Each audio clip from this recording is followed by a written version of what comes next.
hope you enjoyed it. I mean, to keep growing this game in the US, we need to give people these opportunities. And Morrisville, Samuels, it'd be cool to see you guys back again in time, and who knows, come play for the Orcas or play for some other team. Welcome to Houston, Texas, where the next phase of the Seattle Orcas net bowler tryouts is underway.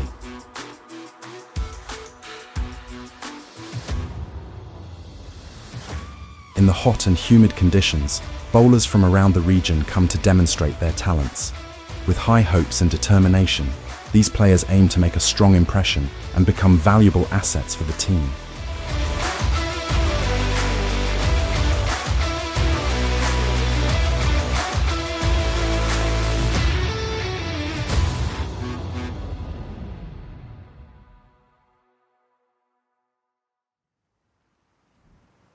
Great. First of all, guys, thanks for coming.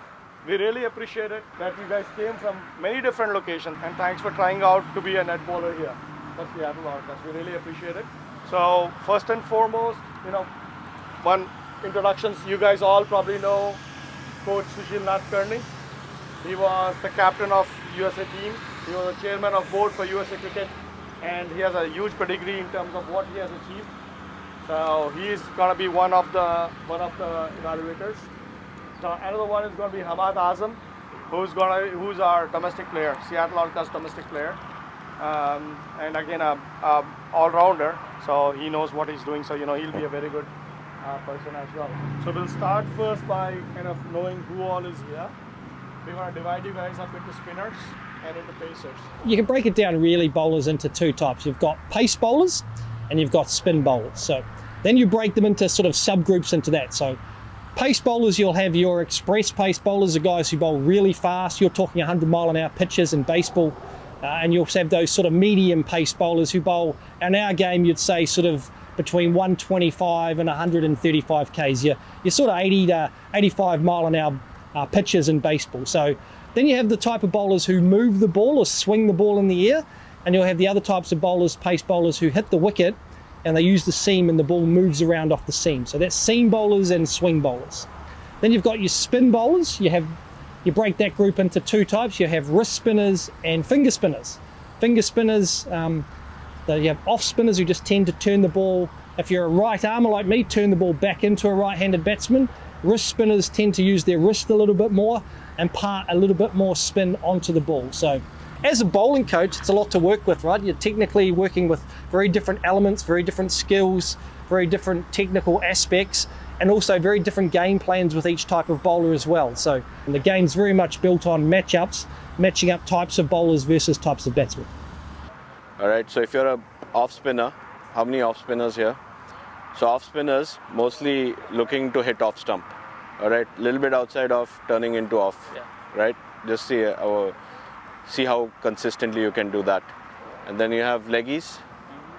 So leggies mostly bowling middle and off and turning it away, right? Turning it away from the bat.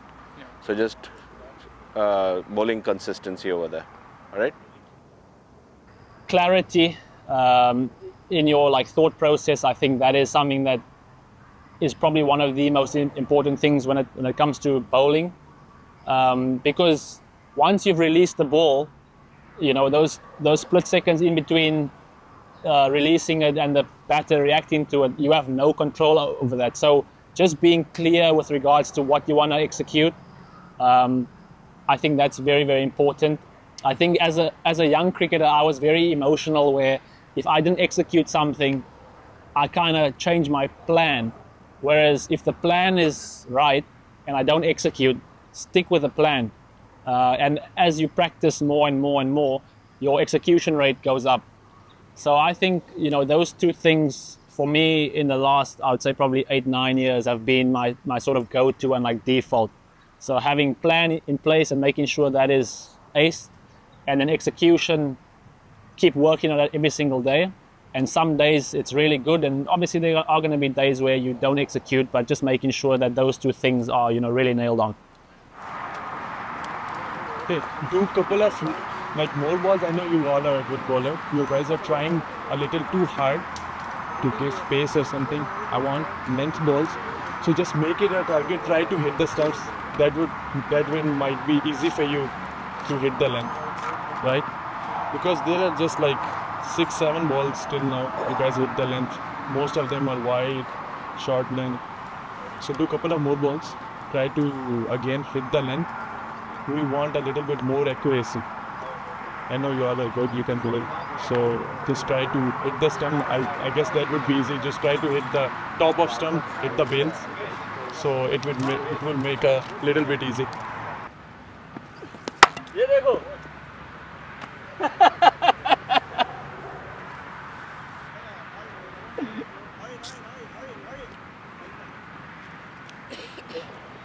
When coach tells them to bowl length, they are bowling short.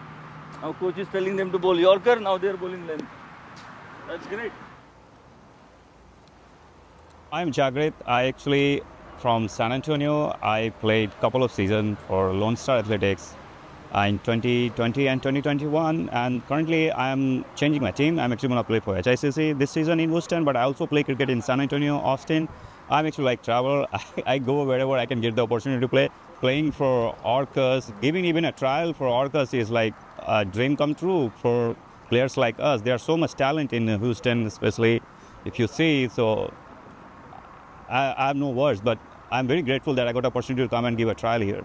Did you feel like you gave it a good try today? Yeah, even giving a trial is an accomplishment for us, because for that you get picked and then you have a trial. So it's a dream come true. Yeah, I work for USA.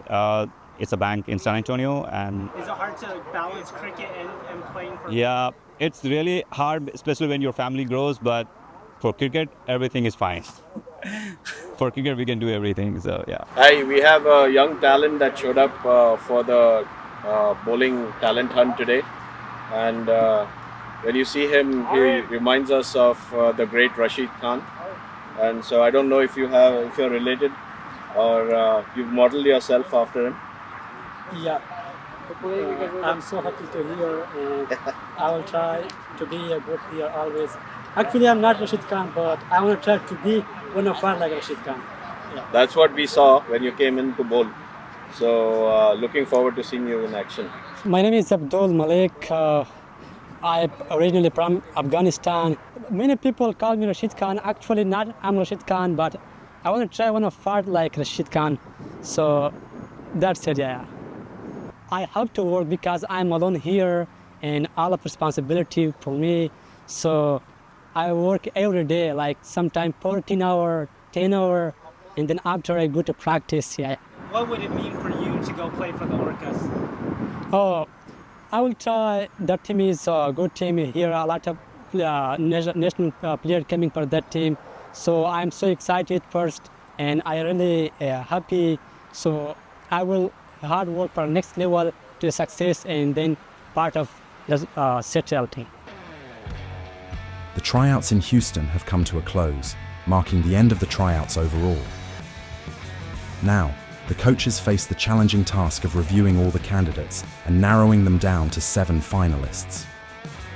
The excitement builds as they move one step closer to finding the perfect net bowlers for the Seattle Orcas.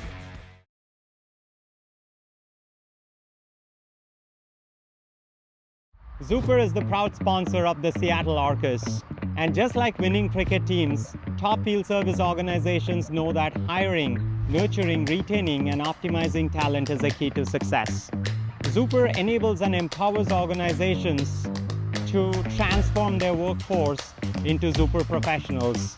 Zuper's AI-first field service management platform enables organizations to dispatch the right person at the right place every time and delight customers in every interaction. It's like having an all-star player in your team.